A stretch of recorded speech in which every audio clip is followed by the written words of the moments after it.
तो हम ये पूछना चाहते हैं धनखड़ साहब से कि इसका मतलब इंदिरा गांधी अगर वो अपनी मनमानी करती तो ठीक था।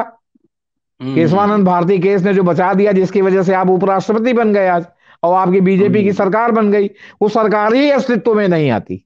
धनखड़ साहब कह रहे हैं कि जो उन्होंने कह दिया कि संविधान की मूल संरचना को नहीं बदला जा सकता, मैंने प्रिंसिपल ऑफ स्टेट पॉलिसी जो है और आपके क्या कहते हैं जो मूल अधिकार हैं इन सबको नहीं बदला जा सकता, तो इस पर भी उनको आपत्ति है। तो कहां ले जाना चाहते हैं वो?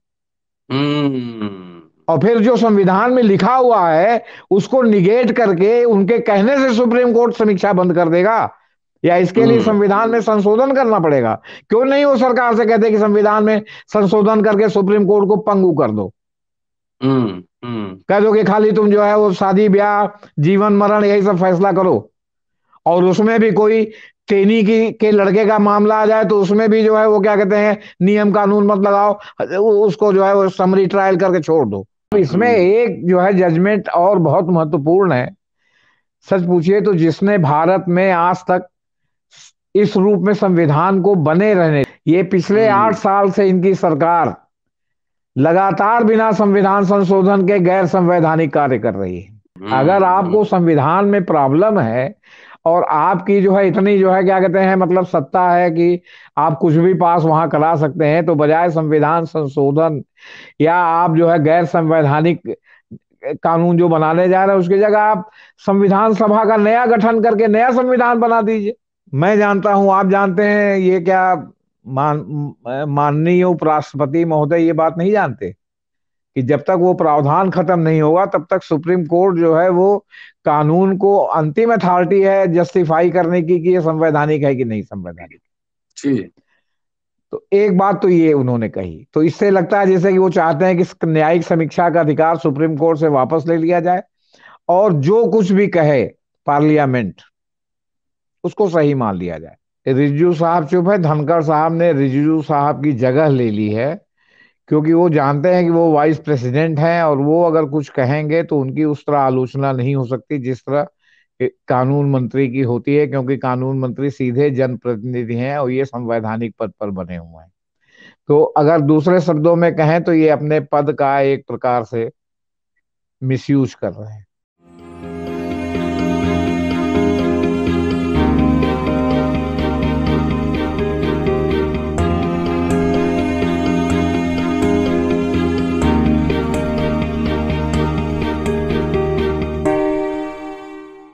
क्या भारत गणराज्य के उप राष्ट्रपति श्री जगदीप धनखड़ साहब ये चाहते हैं कि सुप्रीम कोर्ट से न्यायिक समीक्षा का अधिकार वापस ले लिया जाए? जब से चीफ जस्टिस बने हैं, सरकार के कई कोनों से ताबड़तोड़ जुडिशरी पर कई तरह की बौछार हो रही है, और इस बार भारत के वाइस प्रेसिडेंट की ओर से बयान आया है। सुप्रीम कोर्ट के हस्तक्षेप, संसद में सुप्रीम कोर्ट के हस्तक्षेप से नाराज दिखते हैं, और क्या है पूरा मामला इस पे चर्चा करूंगा, क्योंकि संविधान में सबके अधिकार क्षेत्र, अधिकार और कर्तव्य डिफाइंड है। फिर ये जो बीच बीच में बवाल उठता है, इसके पीछे आखिर मंशा क्या है? हमारे साथ वरिष्ठ पत्रकार, संपादक सह एडवोकेट जेपी सिंह साहब जुड़े हैं, और आप जानते हैं कि इनकी पैनी और तीखी नजर इस तरह के मामलों पर होती है। उनसे समझने की कोशिश करेंगे कि मामला कब का है, क्या हुआ, क्यों ऐसी जरूरत आ पड़ी। वाइस प्रेसिडेंट है, कॉन्स्टिट्यूशनल पोजीशन है, वहां बैठ के ये बात कह रहे हैं। स्वागत है सर अम्बेडकर नामा में। सर नमस्ते। नमस्ते सर। जी। देखिए सर, ये रिजिजू साहब ने शुरू किया था नवंबर से, जी। जी। जब ये हो गया था कि चंद्रचूड़ साहब चीफ जस्टिस बनेंगे, लगातार कॉलेजियम को लेके एनएजेसी को लेके वो जो है वो न्यायपालिका पर हमला करते रहे, और कहीं ना कहीं आपके न्यायिक मंच से इसका जवाब भी सुप्रीम कोर्ट से आता रहा, और जस्टिस कौल के यहाँ तो एक इस पर मुकदमा भी चल रहा है जिसमें कौल साहब ने लगातार यहाँ तक कहा कि भाई आप जो है अपने जो अधिकारी वर्ग के लोग हैं, कार्यपालिका के जो अधिकारी हैं, उनको ये बात बता भी दीजिएगा। इस पर भी धनखड़ साहब को आपत्ति थी कि कोर्ट ने कैसे कहा। दरअसल धनखड़ साहब ने इस समय रिजिजू साहब चुप है। धनखड़ साहब ने रिजिजू साहब की जगह ले ली है, क्योंकि वो जानते हैं कि वो वाइस प्रेसिडेंट हैं, और वो अगर कुछ कहेंगे तो उनकी उस तरह आलोचना नहीं हो सकती जिस तरह कानून मंत्री की होती है, क्योंकि कानून मंत्री सीधे जनप्रतिनिधि हैं और ये संवैधानिक पद पर बने हुए हैं। तो अगर दूसरे शब्दों में कहें तो ये अपने पद का एक प्रकार से मिसयूज कर रहे हैं। उनको ये सब अच्छा। इसमें पढ़ना नहीं चाहिए। वो हम्म, अगर हम्म। वाइस प्रेसिडेंट है, राज्यसभा के अध्यक्ष हैं, तो उनको सरकार से कहें कि भाई आप इस पर कोई वैकल्पिक कानून क्यों नहीं आते। केवल हवा में प्रॉक्सी वार करने से ठीक हो जाएगा मामला। या हम्म, इसको जो है वो अगर आप बदलना चाहते हैं तो जो है क्या कहते हैं, आप उसके लिए कोई वैकल्पिक प्रस्ताव देंगे कि जो है अब हम ये चाहते हैं और उस पर विचार विमर्श करेंगे। पहले आप जुडिशरी से आप विचार विमर्श कीजिए, व्यापक प्रस्ताव तैयार कीजिए, और जब आम सहमति हो जाए तब उसको कानून बनाइए, तब तो ये लागू होगा। और नहीं तो जो देश का कानून है, कि जो सुप्रीम कोर्ट व्यवस्था दे देता है, वो अंतिम माना जाता है। अब यहाँ सवाल इस बात का है कि प्रोफेसर रतन लाल, जेपी सिंह और लोगों को मालूम है कि संविधान की व्यवस्था क्या है। जो रोज नियम से नियम रूल बुक से जो राज्यसभा का संचालन करते हैं, उपसभापति का एक दायित्व राज्यसभा के सभापति के रूप में भी है। जो राज्यसभा का संचालन करते हैं वो जब नहीं रहते तो वहां उपसभापति संचालन करते हैं। उपसभापति अगर कभी दोनों लोग नहीं रहे तो एक पैनल होता है, उस पैनल में से जो वरिष्ठ आपके क्या कहते हैं सांसद होते हैं, राज्यसभा के सदस्य, वो संचालन करते हैं। अभी तक ऐसा कभी देखने को नहीं मिला कि राज्यसभा की कुर्सी पर संचालन करने वाले व्यक्ति के रूप में अगर उपसभापति, सभापति, उपसभापति या पैनल के कोई सभापति बैठे हों, और उन्होंने मतलब इस तरह का किया हो कि जो सदन की मर्यादा को धूल धूसरित कर रहा हो, या उस कुर्सी की मर्यादा को धूल धूसरित कर रहा हो। अभी तक ऐसा दृष्टांत आजादी के बाद से आज तक देखने को नहीं मिला। तो इन परिस्थितियों में जब वो रूल बुक रोज देखते हैं तो क्या उनको संविधान नहीं देखना चाहिए? जब वो कहते हैं कि जो है काल न्यायपालिका ने पूरा जो है वो कैप्चर कर लिया है, और सुप्रीम को उसकी संसद की सुपरमेसी को खत्म कर दिया है। अब जब तक जी। सुप्रीम कोर्ट जब कहेगा तभी कानून माना जाएगा, जबकि वास्तव हम्म, में ऐसी बात नहीं है। कोई कानून बनता है तो लागू होता है।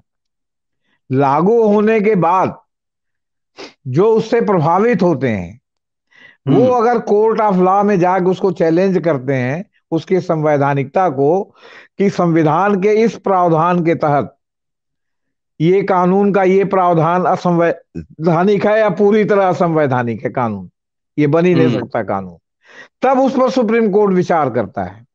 जी। सुप्रीम कोर्ट कानून पर कभी सुओ मोटो विचार नहीं करता। हम्म, हम्म। वो एनएजेसी का मामला अलग है, क्योंकि उसमें सीधे सुप्रीम कोर्ट पार्टी थी या वो प्रभावित हो रही थी।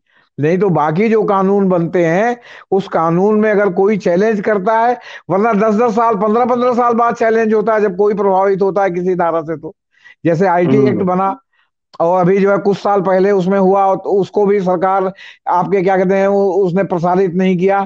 फिर से मामला गया तो पता चला कि तो 7 साल पहले जो जजमेंट दिया था अभी तक लागू नहीं हुआ। फिर कोर्ट ने जब कर्रा किया तब जाकर के सारे जगह पर वो भेजा गया कि साहब आईटी एक्ट की जो है 66 धारा संभवतः या 67, ये मतलब निरस्त कर दी गई है। तो कहने का तात्पर्य है कि अगर सुप्रीम कोर्ट डायरेक्ट इन्वॉल्व नहीं, जैसे एनएजेसी का मामला था, तो उसमें फिर कोई चैलेंज करता है तो सुप्रीम कोर्ट विचार करता है। ऐसा नहीं कि सुप्रीम जो आपकी क्या कहते हैं जो कानून बनता है, वो कानून पास होता है और राष्ट्रपति के दस्तखत से लागू होता है, वो सुप्रीम कोर्ट के क्लियरेंस के बाद लागू होता है, ऐसा नहीं है। वो लागू हो जाता है, लेकिन अगर कोई प्रभावित पक्ष है तो वो जाता है कोर्ट में, और कोर्ट में जाने के बाद जो है क्या कहते हैं वो उस पर फिर दोनों पार्टी की बहस होती है, फिर वो कोर्ट निर्णय देता है कि ये संवैधानिक है कि असंवैधानिक है। एक तो जी। पोजीशन ये है।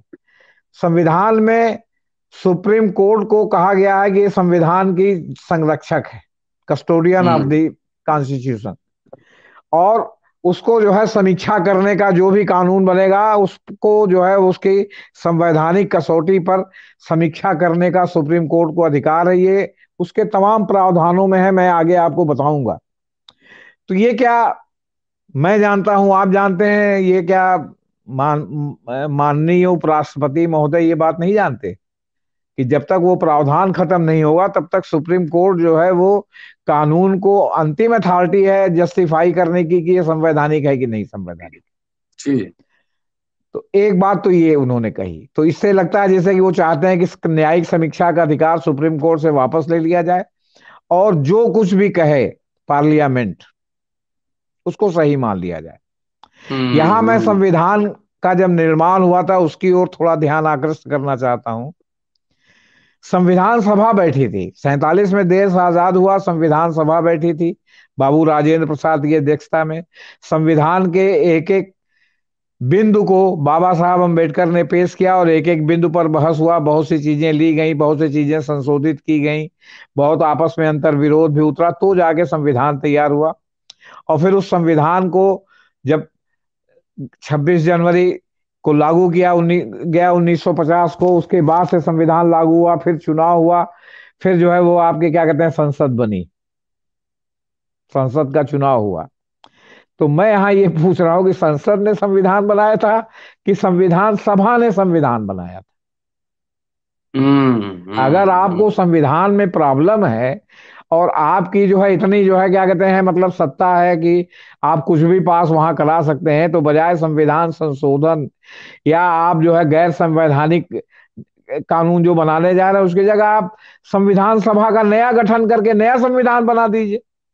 और उस हम्म। समय का संविधान कोई कांग्रेस का संविधान नहीं था, जाहिर। उसमें सभी लोग शामिल थे, सभी जितने स्टेक होल्डर हो सकते थे वो सभी शामिल थे, सभी का विचार था, हिंदू भी थे, मुसलमान भी थे, अल्पसंख्यक भी थे, सभी थे। और बाबा साहब तो स्वयं जो है वो क्या कहते हैं एक प्रकार से दलितों के जो है वो क्या कहते हैं प्रतिनिधि के रूप में स्वयं थे, आपसे बता रहे हैं, और वही मुख्य सूत्रधार थे। अब सवाल इस बात का है कि जब आप चाहते हैं कि संविधान आप सोच रहे हैं कि मतलब अच्छा, मजे की बात यह है एनएजेसी के अलावा इन्होंने कोई संविधान संशोधन नहीं किया था जिसे सुप्रीम कोर्ट ने रद्द कर दिया। ये पिछले हम्म। 8 साल से इनकी सरकार लगातार बिना संविधान संशोधन के गैर संवैधानिक कार्य कर रही है। अच्छा। आप देखिए यूएपीए, पीएमएल एल एक्ट, ये सब जो है वो आपका क्या कहते हैं मनी बिल के रूप में सब पास करा दिया गया, उसमें जो वो प्रावधान है। सुप्रीम कोर्ट में मामला लंबित है, अभी तक यही डिसाइड नहीं है कि मनी बिल वाला जो है संविधान पीठ कब सुनेगी, जबकि वो इतना बड़ा इंपॉर्टेंट मसला है कि उसको पहले सुनना चाहिए। तो सवाल इस बात का है कि अगर आपके पास बहुमत है, अगर जैसे उन्होंने अटल बिहारी वाजपेयी सरकार ने एक संज्ञा साहब की एक कमेटी शो कार्ड बनाई थी, जबकि इसमें बाकायदे जब नए सिरे से अगर आप संविधान लिखवाना चाहते हैं तो नए सिरे से संविधान सभा आपको बनानी पड़ेगी। अब इसमें हम्म। एक जो है जजमेंट और बहुत महत्वपूर्ण है, सच पूछिए तो जिसने भारत में आज तक इस रूप में संविधान को बने रहने दिया है वो 1973 का केशवानंद भारती से संबंधित जजमेंट है। केशवानंद भारती केरल के शंकराचार्य माने जाते हैं और उनकी बड़ी इज्जत है, उनका मठ है केरल में। उनके हम्म। मठ की काफी जमीनें एक्वायर हो गई थी जिसके खिलाफ उन्होंने जो है वो क्या कहते हैं हाई कोर्ट में मुकदमा किया, फिर सुप्रीम कोर्ट गए, कई चीजों को और उन्होंने चैलेंज किया। जो इंदिरा गांधी को नागवार गुजर रहा था, क्योंकि इंदिरा गांधी सोचती थी कि वो जो जमीन अधिग्रहण और ये सब करके, क्योंकि जो भी सरकार में रहता है यही सब सोचता है कि इससे हम लोगों का वेलफेयर करेंगे, वो उनकी राय नहीं लेता कि इससे वेलफेयर होगा कि वेलफेयर नहीं होगा। हम्म। आए दिन आप देखते होंगे कि कहीं आंदोलन हो रहा है कि साहब यहाँ ताप जो है वो क्या कहते हैं बिजली घर मत बनाइए, मतलब हाँ वो ताप बिजली घर मत बनाइए। कहीं आंदोलन होता है कि यहाँ पन बिजली मत बनाइए। कहीं आंदोलन होता है कि यहाँ आप नदी को बांधिए मत, वरना इससे आगे बहुत विनाश होगा। आपने टिहरी में देखा होगा कि कितने लोगों ने जो है उसके लिए आंदोलन किया, पेड़ों में जी। चिपक गए, घरों में चिपक गए, इसके बावजूद बना, और ये मानते हुए बना कि जबकि काउंटर वो था कि जो टिहरी बांध बनेगा वो चूंकि वहां आसपास मिट्टी के पहाड़ बहुत ज्यादा है इसलिए ये धंस सकता है, ये डूब सकता है। अभी जोशीमठ। 2011 से 2000 सर 11 से रेवती रमन सिंह जो इलाहाबाद से राज्यसभा के सांसद। सांसद सपा से थे, उन्होंने राज्यसभा में लगातार ये बात उठाई, 2011 में उठाई, 13 में उठाई, और अभी 21-22 मार्च 2022 में, क्योंकि वो जून में रिटायर होने वाले थे, तो आखिरी सत्र था जिसको अटेंड कर रहे थे, उसके बाद फिर वो जून में रिटायर हो जाते, कोई फिर जुलाई में सत्र होता तो भाग नहीं लेते, उसमें तक उन्होंने उठाया कि जो अंधाधुंध बांध बांधा जा रहा है आपके क्या कहते हैं उत्तराखंड में, ये बहुत विनाशकारी है। और ये इसमें उन्होंने बाकायदे आंकड़े दिए, और आंकड़े दे के उन्होंने कहा कि साहब ये जो है धंस सकता है, ये जो है वो बढ़ सकता है, ये ग्लेशियर पर स्थित है। लेकिन इसको भी सरकार ने इसका आंसर सुना उसका आंसर निकाल दिया 2011 से। मैंने गंगा प्रदूषण पर भी कहा उन्होंने, और ये और 2022 वाले में उन्होंने तो यहां तक कहा कि 23 बांध और विचाराधीन है बनाने के लिए उत्तराखंड में। क्यों? क्योंकि उत्तराखंड में अगर तीर्थ यात्रा नहीं होती हम्म। तो आमदनी का जो आय का जो जरिया है हम्म। वो कोई खास नहीं है। क्योंकि उत्तराखंड का सेव जो होता है वो बहुत ही हल्के क्वालिटी का होता है, वो हरियाणा हिमाचल और कश्मीर के बराबर का सेव नहीं है। उत्तरांचल में हम्म। इस तरह का कोई जो है औद्योगिक वो नहीं है जो कि लगे कि बहुत यूनिक चीज ये कोई प्रोडक्शन करते हैं। उत्तरांचल में उत्तराखंड में इतना कोई हस्तशिल्प का मामला नहीं है कि हस्तशिल्प से उनकी जो है कोई जो है मतलब किसी दिशा में आय हो सकती है। उन्होंने बिजली को अपने आय का साधन बनाया कि बांध बनाओ और पन बिजली का उत्पादन करो और पन बिजली को बाकी प्रदेशों को बेचो। उसी के तहत उनके यहाँ अंधाधुंध बांध जो है बन रहा है, और उसका परिणाम आप अभी जोशीमठ में देख रहे हैं। तो केशवानंद भारती केस के बारे में भी इन्होंने कहा, आपके धनखड़ साहब ने। अभी हम्म। जयपुर में एक कार्यक्रम था, उसमें उन्होंने भी कहा कि क्या हम लोकतांत्रिक राष्ट्र हैं? कोई अगर हमसे पूछता है तो इस सवाल का जवाब देना मुझे मुश्किल होता है। केशवानंद भारती मामले में सुप्रीम कोर्ट ने कहा है कि संसद के पास संविधान में संशोधन का अधिकार है, लेकिन इसकी मूल संरचना में नहीं। केशवानंद भारती केस में सुप्रीम कोर्ट ने ये निर्धारित कर दिया कि आप फंडामेंटल स्ट्रक्चर इसका नहीं बदल सकते। हम्म। एक प्रिंसिपल ऑफ स्टेट पॉलिसी है और जो मूल अधिकार है ये इसी तरह रहेंगे, और वो ये लगातार इसमें जुड़ता जा रहा है कि क्या क्या चीज आप नहीं बदल सकते। ये भी मैं बाद में बता रहा हूं। तो सवाल इस बात का है कि केशवानंद भारती का केस जो है उसने संविधान में अंधाधुंध मनमाने संशोधन को रोक दिया है। आज जो हम हम्म। देख रहे हैं संविधान हमारा, जो हम जिसके आधार पर अभी भी इतने अघोषित इमरजेंसी में हमारे पास जो है वो एक जो है क्या कहते हैं न्याय के आंगन में संघर्ष करने का जो एक मतलब अधिकार है, वो केशवानंद भारती केस के ही कारण है। आज की जो सरकार बनी है, अगर केशवानंद भारती केस ना होता और उसमें जो है वो क्या कहते हैं सुप्रीम कोर्ट ने ये व्यवस्था नहीं दी होती, तो इतना ज्यादा परिवर्तन हो चुका होता कि हो सकता है कि आज ये बीजेपी की सरकार जो 8 साल से है इस सत्ता में ही नहीं आती। इतनी व्यवस्था में परिवर्तन हो चुका होता। और यही नहीं, ये 1973 का मामला है। 1975 में जब आपके सुपरसीड करके ए एन रे को जो है चीफ जस्टिस बनाया गया था, जस्टिस खन्ना को सुपरसीड करके, तो उन्होंने इस पर पुनर्विचार का जो है प्रयास किया था सरकार के इशारे पर, क्योंकि सरकार के यस मैन चीफ जस्टिस बने थे, आउट ऑफ द वे बने थे। तो ये जब 1975 में हुआ था तो उसमें नानी पालकी वाला से लेके जो है तमाम और बड़े वकीलों ने इतना विरोध किया था कि अंत में सुप्रीम कोर्ट को जो सुओ मोटो उन्होंने उस पर पुनर्विचार का विचार किया था उसको त्यागना पड़ा, मैंने वो ड्राफ्ट करना पड़ा, आपसे बता रहे हैं। तो ये केशवानंद भारती केस है। तो अब इसको भी जो है कि धनखड़ साहब कह रहे हैं कि जो उन्होंने कह दिया कि संविधान की मूल संरचना को नहीं बदला जा सकता, मैंने प्रिंसिपल ऑफ स्टेट पॉलिसी जो है और आपके क्या कहते हैं जो मूल अधिकार हैं इन सबको नहीं बदला जा सकता, तो इस पर भी उनको आपत्ति है। तो कहां ले जाना चाहते हैं वो?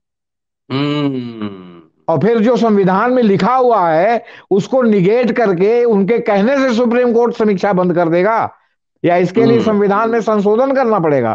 क्यों नहीं वो सरकार से कहते कि संविधान में संशोधन करके सुप्रीम कोर्ट को पंगु कर दो, हम्म। हम्म। कह दो कि खाली तुम जो है वो शादी ब्याह जीवन मरण यही सब फैसला करो, और उसमें भी कोई तेनी की के लड़के का मामला आ जाए तो उसमें भी जो है वो क्या कहते हैं, नियम कानून मत लगाओ, उसको जो है वो समरी ट्रायल करके छोड़ दो, मनमाना कर दो।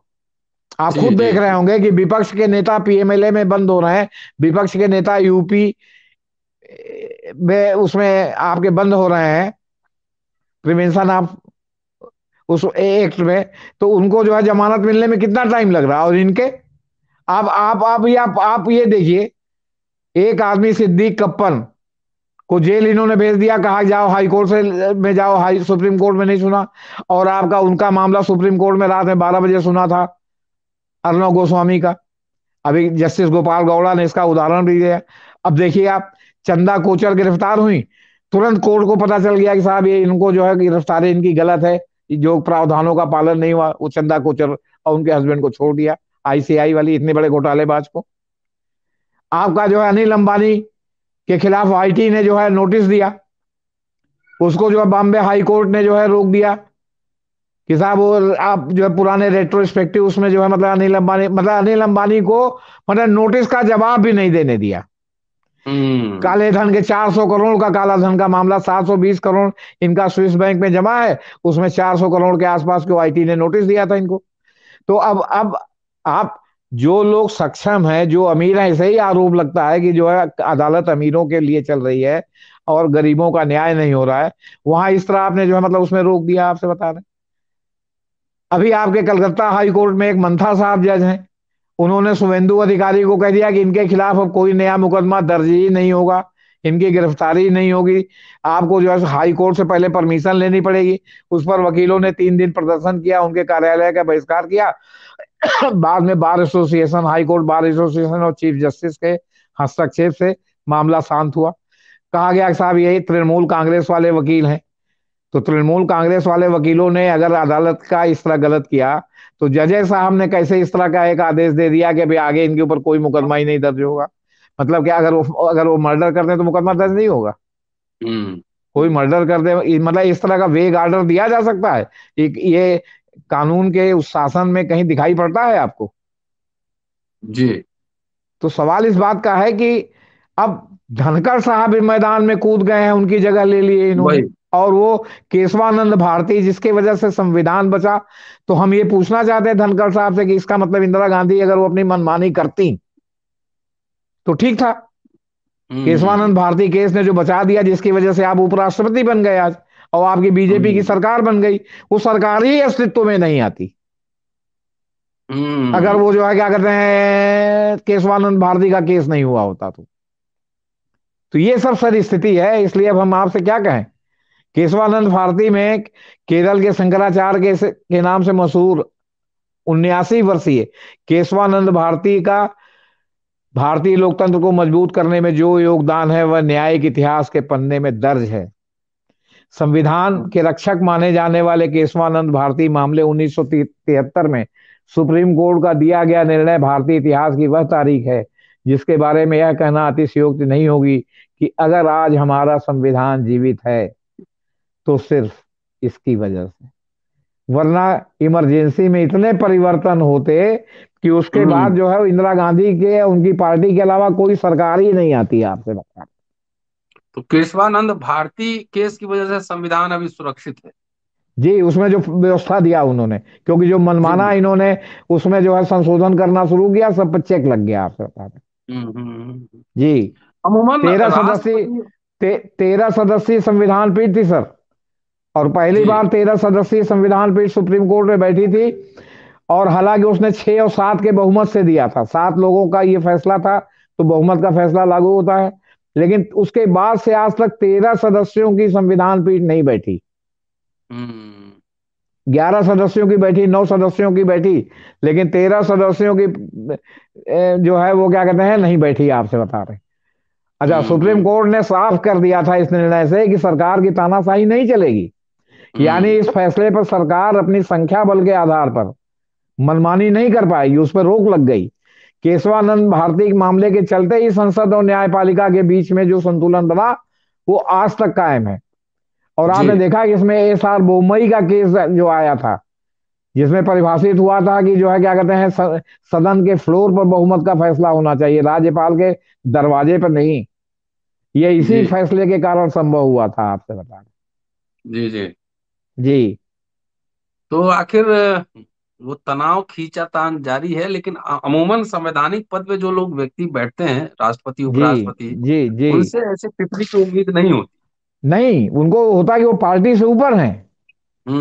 और फिर हम्म। अगर आप संविधान के कस्टोडियन है, सुप्रीम कोर्ट संविधान में लिखा हुआ है, आप उसके बारे में इस तरह अगर गैर कानूनी या गैर जिम्मेदाराना बात करते हैं तो इसका क्या मतलब है? जी जी जी जी। आप अपने पद की गरिमा जो है को देखिए कि आपके पद की गरिमा धूमिल हो रही है, जब आप कह रहे हैं कि सुप्रीम कोर्ट जो है वो संसद की सर्वोच्चता। अरे संसद की सर्वोच्चता है ही नहीं है। संसद सर्वोच्च है, लेकिन जो कानून बनाएगा वो संविधान के दायरे में बनाएगा, ये संविधान ने सुनिश्चित किया है। तो इसको देखेगा कौन? हम्म। इसको देखने के लिए सुप्रीम कोर्ट है। तो क्या अब देखिए न्यायपालिका को नियंत्रण में लेने की हड़बड़ी है क्या?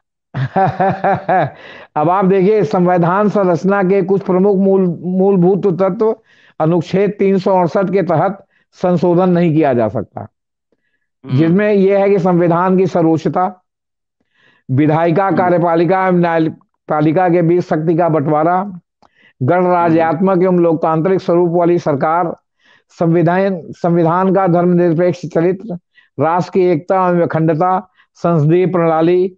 मतलब आप सोचिए, संसदीय प्रणाली पर आप राष्ट्रपति प्रणाली नहीं लगा सकते, ये भी जान लीजिए आप इस बात को। हम्म। ये जो है केशवानंद भारती ने इसके ऊपर रोक दिया, वरना साहब तो बहुत दिन से हवा चला रहे हैं कि जो संसदीय प्रणाली में बना दिया जाए। और जो बहस करते हैं हमारे मित्र, वो भी नहीं जानते कि आप इसको बना ही नहीं सकते जब तक संविधान नहीं बदलेंगे।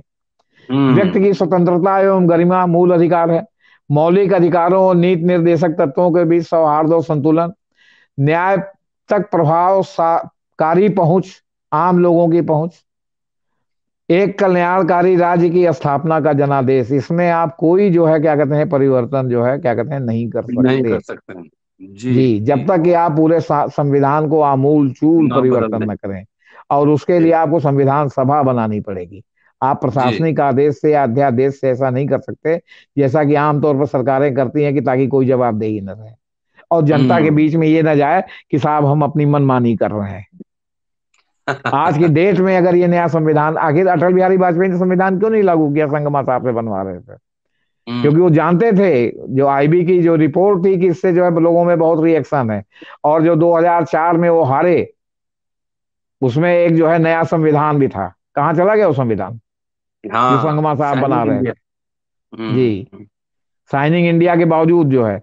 तो सवाल इस बात का है कि इन्होंने देखा कि रिज्जू साहब की बड़ी आलोचना हो रही, तो उनको पीछे करके धनखड़ साहब को आगे कर दिया।